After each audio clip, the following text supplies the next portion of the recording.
CNN's Nick Robertson and his crew got an up-close view of the ash, the bullets, the trail of absolute destruction. The rare inside look at how the IDF is fighting comes at a consequential moment in this war, as the American president says that the Strip's main hospital must be protected. Now, Israel says the very same facility houses a Hamas command complex below it. And CNN reported the story that you're about to see under Israeli Defense Force escort at all times, but CNN did not submit its script or its footage to the IDF. And CNN retained editorial control over the final report that you'll see now. Driving into Gaza with the Israeli forces. It's a war zone. The conditions of our access only show officers, no faces of soldiers, and don't show sensitive equipment. We are passing mile after mile of destruction. Buildings blown, collapsed, nothing untouched by the fury of Israel's hunt for Hamas. Streets here crushed back to sand. Shops, everything that we see, no sign of any civilians here, and the soldiers have been telling us that even inside the stores they've been fighting things like rocket-propelled grenades ready to use against them as they were advancing through this area. A few miles in, we pull up at a command post. Soldiers living in blown apartment buildings. Every building I'm looking at here, wherever you turn, it's destroyed, it's shot up. Hard to imagine how civilians endured the bombardment here. Our next journey, much deeper into Gaza. We arrive 100 meters from a battle with Hamas. Tanks blasting targets in nearby buildings. The IDF's top spokesperson waiting for us. We're now conducting an operation inside Gaza next to Rantisi Hospital. Israel is facing massive international pressure over the destruction of homes, the shockingly high civilian death toll, and in the last few days, over its apparently heavy-handed tactics at hospitals. We are searching the tunnel with the bulldozers to reveal the tunnels that we suspect that are underneath the hospital. Gary has brought us here to show the connection he says exists between Hamas and the Rantisi Children's Hospital. We're now here in an area between a hospital, a school, and a terrorist house. A Hamas commander, he says, lived there. He points out the solar panels on the roof. This is a tunnel that was sliding like this, the floor. You can see here. This is the ladder going down. See the ladder going down. I see the ladder going down. Okay, this is a 20-meter tunnel. And look at here. Look at the panel. Be careful here. But look down here. The cables are going down to the tunnel. Okay?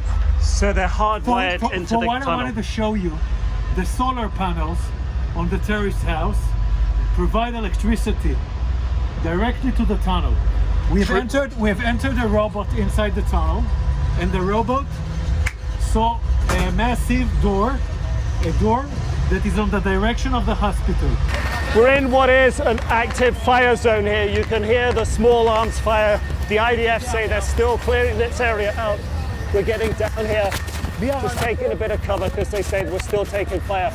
But over here, we were able to smell what smelled like rotting flesh, bodies perhaps buried underneath the rubble. No, don't go up high. No. Don't expose yourself. As we move off to the hospital, 100 meters away, we're still taking fire. We're still conducting an operation conducted by our special unit. The Israeli Navy SEALs are researching the hospital. Hagari later tells us he took a big risk bringing us into such a combat zone. It is clear he wants this story told. We're searching here to see the connection of the tunnel to the hospital, okay? Don't fall here. So this is where the connection... We are looking for the connection. As we finally reach the hospital, it is already getting dark. A huge hole has been blasted through the walls into the basement. Why is the hospital so damaged? We'll talk. Why is the hospital so damaged like this? I'll explain. It's an important question. Yeah, it is. We came to this hospital 5 days ago. There were still patients inside the hospital. We did not enter into the hospital.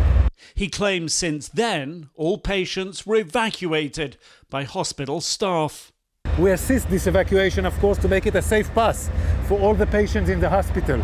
We do not know that the hospital is entirely clean. We do not know. We only entered to this area which was suspected because we're being fired. Gari leads us through a warren of basement corridors to this room. This was the armory, okay? This was the Hamas armory. Yeah. He shows us a few rusting guns and some explosives. These guns alone have potentially huge implications for Gaza's hospitals and Israel's apparent push to take control of them. The International Committee for the Red Cross say that hospitals are given special protection under international humanitarian law in a time of war. But if militants store weapons there or use them as a base of fire, then that protection falls away. In other rooms, he shows us a motorbike with a bullet hole in it that he suspects was used by Hamas attackers October 7th. And nearby, possible evidence hostages could have been held here. We are now in the basement, in the same area, yards from the motorcycle. We see here a chair. We see here a rope. We see here a woman's clothes or a woman's something covering a woman. Do you think a woman was tied up in this chair? This is an assumption going to be checked by DNA. More evidence, Hagari says, points towards Hamas and possible hostage presence below the hospital. And by bringing us here to this hospital and showing us the connection that you believe exists between the terrorists and the possibly hostages, what does this say about the other hospitals here in Gaza? Cynically, Shifa Hospital is known by facts, by intelligence, to be a terrorist hub. And also, it's suspicious also in holding hostages. This is the best shelter for the terror war machine of Hamas. But the hospital authorities said they have no knowledge of Hamas or other groups inside their hospitals. Is that possible? I think it's not possible for an hospital to have this kind of an infrastructure. We knew the terrorists were here. How did you know? We knew by intelligence, and also we got some fire from this area. From this area, this building? From this area, and we were right to fire because what we found an armory. But so much damage all around here. Yeah, there is damage all around here because Hamas made it impossible for us to fight him. He built all this infrastructure in tunnels and in hospital around areas populated. As we exit the hospital, it is already dark. We're just getting ready to leave right now. The firefight's still going on, still intense. Bullets fired, explosions going on up the street there. This war and the controversies surrounding it far from resolved. Nick Robertson, CNN, Gaza.